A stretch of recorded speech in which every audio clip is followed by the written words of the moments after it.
कहाँ मर गए थे? अभी तक लाता पता नहीं है। खजानी ने बर गए थे हा लइका मन तको रोवत रास्ता बाट में खड़े कर दे हो।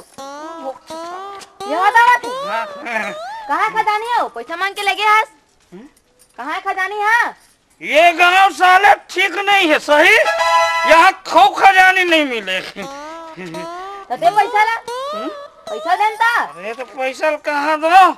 अरे खो खजानी ढूंढत ढूंढत इतना गुस्सा आगे बिसाहीन इतना गुस्सा आगे कि एक ठिन ढील पी पड़े। मोर मैके में ही चाला देखाला हस। तो मना कर ना बिहाव घर में झन पीबे की के?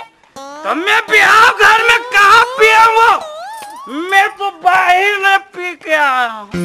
चलो खोर में तमाशा धर कर।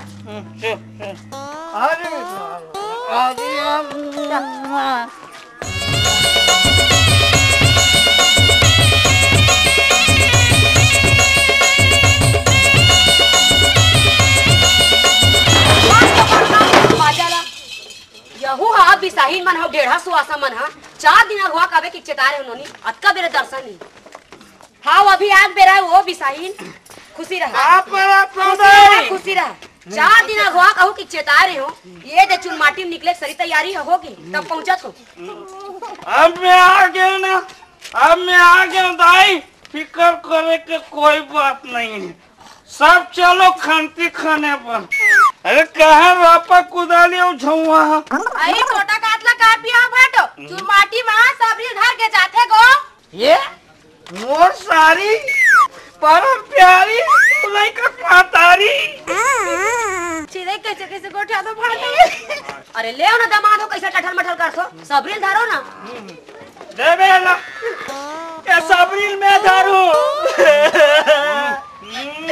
हमरा बियाह होत है और हमें नहीं जन्म देते सारा बेट दुल्हा दौकाया एक हाथ चुमाती में जावे ते जा बाजम नाच बेटा नाच नाचो भाटा ले बजा ले चलो जी चलो चलो ना पीछे पीछे आओ पीछे आओ।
सारी तोरो आही पारी वो सुनत सारी रहले सारी तोरो आही पारी वो ओबे तोरी तोरी लइका के महतारी वो तबे जान पावे। लैका बाला मन पदोही के गोसैया तोर ठकाही सबे फैशन छूट जाही तबे जान पाबे सारी मोर परम पिहियारी तबे जान पाबे सारी मोर परम पिहियारी तबे जान पाबे।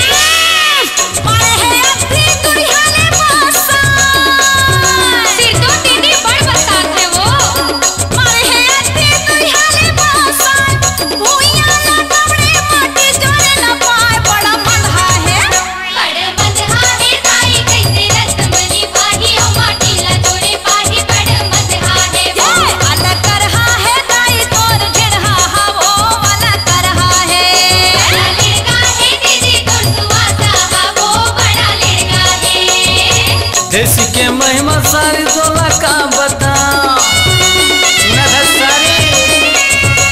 देसी के महिमा सारी तोला का बता बाटी पर भर के मैं गाड़ा मजोरला थोकुन चिख लेना सारी तह मान जावे वो तहूँ जान जावे वो थोकुन चिख लेना सारी मोर परम पियारी थोकुन चिख लेना सारी मोर परम पियारी थोकुन चिख लेना।